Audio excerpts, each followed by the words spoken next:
राम जी और रावण का जब युद्ध चल रहा था तब मेघनाथ ने एक ऐसा बाण चलाया कि सभी मूर्छित हो गए।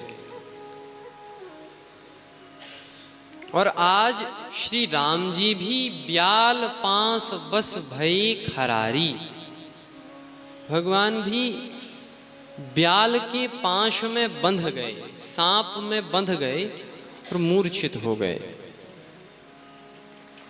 नारद जी ने जो देखा तो जल्दी जल्दी गरुड़ जी के पास गए और गरुड़ जी से यही कहा कि जल्दी चलो, भगवान को तुम्हारी आवश्यकता है।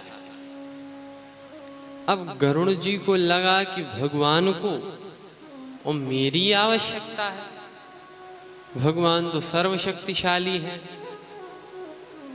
लेकिन गरुड़ जी नारद जी के साथ गए और युद्ध स्थली पर देखा राम मूर्छित पड़े हैं और सारी सेना मूर्छित पड़ी है। तो तब उन सर्पों को गरुड़ जी ने खा लिया और सभी लोग चैतन्य हो गए वापस। लेकिन ये सर्प भी, अब आप गोस्वामी जी की वाणी देखो, सामान्य नहीं है। खगपति तब धरी खाए माया नाग बरूथ। इन माया के सर्पों को गरुड़ जी ने खा लिया। खगपति तब धरी खाई माया नाग, माया के नाग। माया माने संस्कृत में मां माने नहीं, या माने जो चीज जैसी हो ना फिर भी जिसके प्रभाव से वैसी दिखाई दे, उसी का नाम तो माया है। ये सर्प मायामय हैं नहीं पर दिख रहे हैं। भगवान भी बंधन में हैं नहीं पर दिख रहे हैं। गरुड़ जी ने देखा, सोचने लगे ये कैसे भगवान तो खुद जीव को बंधन से मुक्त करते हैं, ये खुद बंध गए, तो संशय हो गया। अब गरुड़ जी ने वहां तो अपना कार्य किया, लेकिन जब आए तब मन को चैन न मिले। ये प्रश्न बार बार मन में घूम रहा है कि ये कैसे भगवान। तो गरुड़ जी नारद जी के पास गए संशय का निवारण करने, और नारद जी से कहा कि बाबा आप तो ये बताओ कि ये जो राम हैं, क्या ये वास्तविकता में भगवान हैं? और ये कैसे भगवान जिन्हें मूर्छा आ जा रही है? नारद जी ने जो सुना, सोचने लगे कि गरुड़ को भी उसी माया ने बांध लिया है जिस माया ने एक बार कभी हमें बांध लिया था।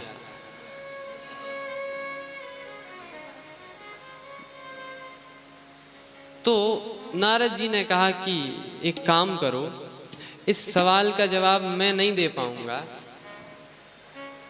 तुम हमारे पिता ब्रह्मा जी के पास चले जाओ। गरुड़ जी मुस्कुराए और ब्रह्मा जी के पास चले गए। मुस्कुराए क्यों? गरुड़ जी को लगा कि देखो हमने प्रश्न ही ऐसा किया कि ये उत्तर नहीं दे पाए। और वो गरुड़ जी ब्रह्मा जी के पास गए। ब्रह्मा जी से कहा कि मेरा प्रश्न है, प्रश्न सुनाया। ब्रह्मा जी ने कहा कि देखो गरुड़, 4 वेद हैं और उन 4 वेदों से मैं 4 वेदों की ऋचाओं का, इन 4 मुखों से 4 वेदों की ऋचाओं का गायन करता रहता हूं। तो मैं तुम्हें किस मुख से समझाऊं यही बता दो। गरुड़ जी ने कहा मतलब कि मैं तो समझा नहीं पाऊंगा, मैं व्यस्त हूं। तुम एक काम करो, तुम शंकर जी के पास चले जाओ। गरुड़ जी मुस्कुराए। क्यों मुस्कुराए?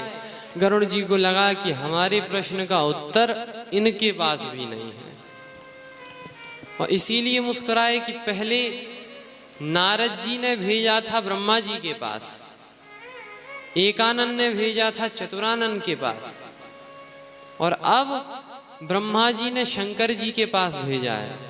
तो पहले एकानन ने भेजा था चतुरानन के पास, अब चतुरानन भेज रहे हैं पंचानन के पास। अच्छा, यदि ऐसा हो जाए कि कहीं पंचानन जी यही कह दें कि गरुण यहां पर उत्तर नहीं, तब क्या हो? गरुण जी गए और बीच ही पंथ मिले, भगवान शिव बीच रास्ते में मिल गए। गरुड़ जी ने प्रणाम किया और कहा महाराज मेरे संशय की निवृत्ति। शिव जी ने कहा गरुण अभी नहीं, मैं कहीं जा रहा हूं।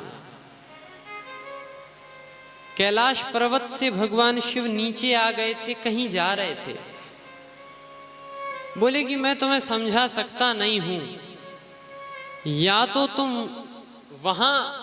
वहीं रहते जहां तुम थे, या तो तुम वहीं रहते जहां तुम थे, और या तो तुम वहां आ जाते जहां हम थे। यदि तुम अपनी ही पहले की स्थिति में रहते तो समझ जाते, या जिस स्थिति में हम हैं वहां आ जाते तो समझ जाते, लेकिन तुम रास्ते में मिले हो, और रास्ते में हम तुम्हें समझा नहीं सकते। गरुड़ जी मुस्कुरा रहे थे कि शायद हमारे प्रश्न का उत्तर इनके पास भी नहीं है। अच्छा, पहले एकानन ने भेजा चतुरानन के पास, फिर चतुरानन ने भेजा पंचानन के पास। अब गरुड़ जी को लगा कहीं ऐसा तो नहीं कि पंचानन कह दे कि हम यदि तुम्हें समझना हो तो पंचानन के पास नहीं, तुम जरा षणानंद जी के पास चले जाओ, कार्तिकेय जी के पास। और षणानंद जी तक तो गनीमत है, कहीं षणानंद जी ये कह दे कि तुम्हें समझना हो तो तुम जरा दशानंद जी के पास चले जाओ, तो अच्छे से समझ जाएंगे। लेकिन भगवान शिव ने जो बात कही वो बड़ी अद्भुत थी। बोले कि यदि तुम्हें समझना है ना, वास्तव में समझना चाहते हो, प्रश्न का उत्तर चाहिए वास्तव में, तो तुम ये जो सामने नीलगिरी पर्वत दिख रहा है, इस पर काग भुसुंडी रहते हैं, उनके पास चले जाओ समझने।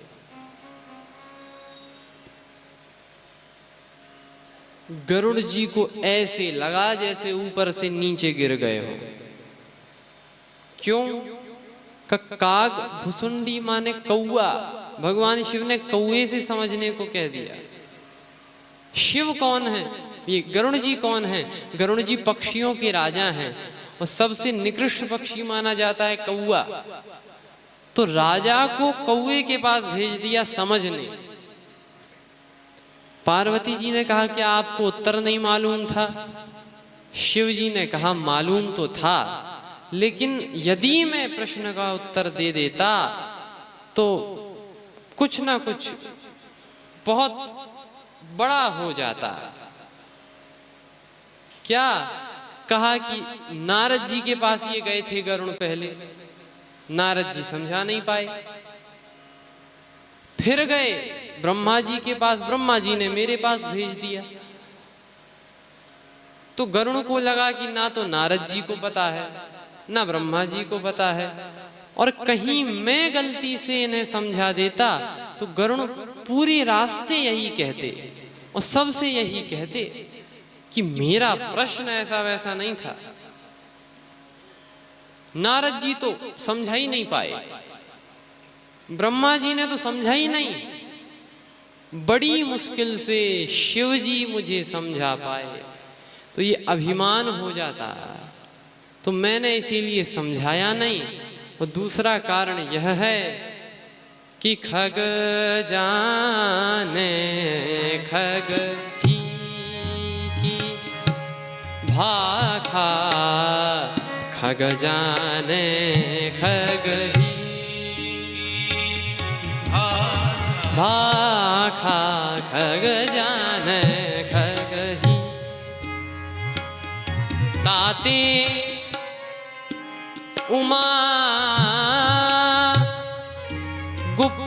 कदी राखा राखा खग जाने खगही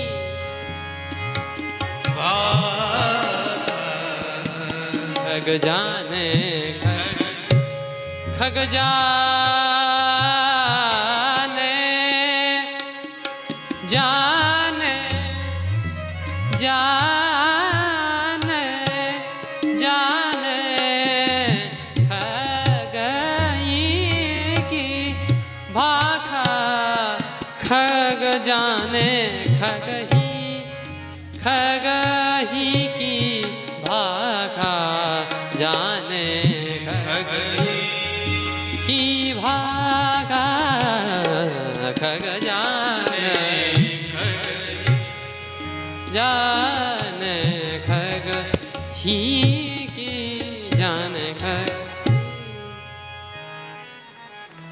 ये पक्षी पक्षी की बोली बड़े अच्छे से समझते हैं, इसीलिए मैंने कौवे के पास भेज दिया।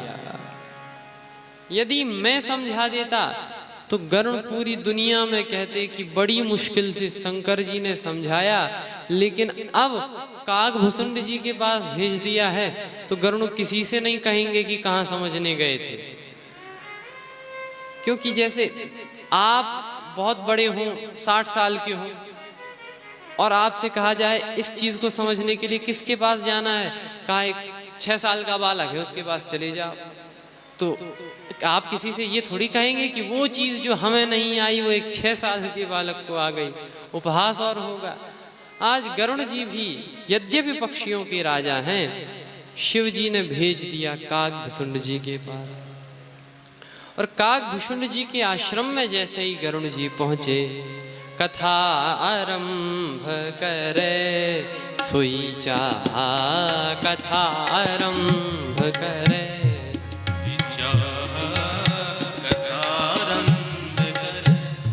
सोई चाह कथा आरंभ करे सोई चाह कथा आरंभ ते ही समय गयो खगना कथा आरंभ करे चाह कथा आरंभ करे ते ही समय गयो खगना कथा आरंभ करे सोई चाह कथा आरंभ करे सोई चाह आरंभ करे सोई चाह कथा कथा आरंभ करे।